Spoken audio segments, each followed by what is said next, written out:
indo uria icungiriirie ikuũ cia mahiu na ngucanio cia irio na mai. Ikundi cia ariithi Laikipia riu niciambiriirie mibango ya kuhanda nyeki ingi ithaka-ini, undu uria ugukorwo ukigarura maundu gicigo-ini kiu. Rungu rwa tabarĩra ya aikari a Laikipia matigubatara guthie matura mangi magiethera mahiu mao gĩa kuria. Kaunti ya Laikipia nĩ imwe ya makaunti maria magomeirwo ni wagi wa mbura ya kuigana, undu uria utumite ariithi amwe nacio kwambiria tabarĩra ya kuhanda nyeki ringi rungu rwa kiama kia irio hamwe na urimi bao.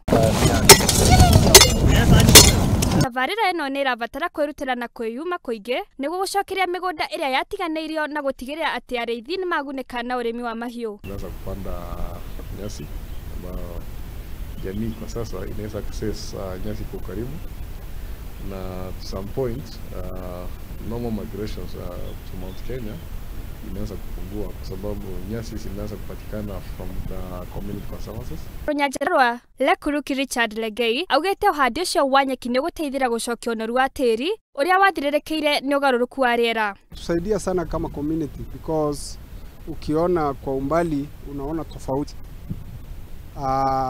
Lakini tuko na mpango ya kuhakikisha kwamba tumeset aside mpaka nyasi ikomee ili tuweze kuona impact. So fanya miradi mbalimbali.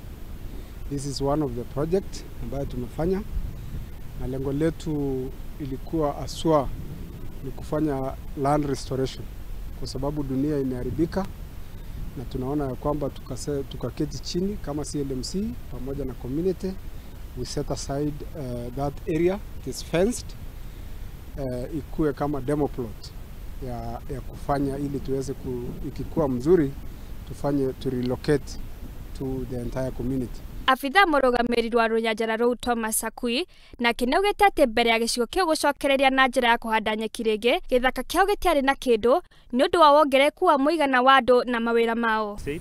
We have restored unused land back to productive. So at least the community now is benefiting because like you are seeing here that the livestock have grazed. The household around here, we allow them to graze here, according to our plan. So that, and there before it wasn't benefiting anyone, but now you see now the livestock are grazing here. The other thing is actually the community who are engaged to do this work. Mwena-inĩ wa ngwatanĩro ya mĩtitũ CFA, abitha wa wathani nĩaugĩte atĩ nĩ mateithĩtie mũingĩ kũrina mĩmera ya mĩtĩ ya mĩkabura ĩrĩa ĩkũrĩte mĩgũnda-inĩ ya eka 5,000 ũrĩa rĩu ũrahandwo nyeki.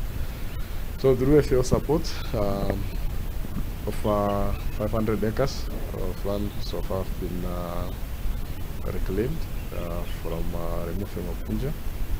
Na kwa sasa those grazing fields tunaweza kupanda nyasi ambayo jamii kwa sasa inaweza access nyasi kwa karibu, na to some point normal migrations to Mount Kenya inaweza kupungua kwa sababu nyasi zinaweza kupatikana from the community conservancies, nyasi through reseeding program.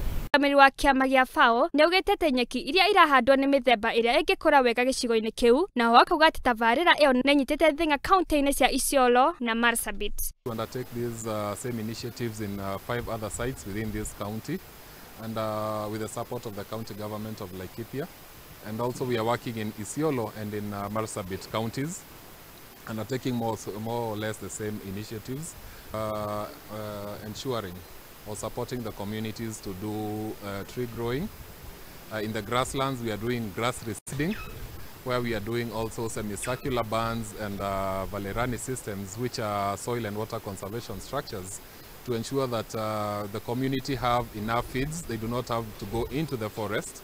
They have enough grass and feeds for their livestock within or outside the forest. Kirivotera Muthingi TV, jitagwo Triza Wainaina. Nao arutwo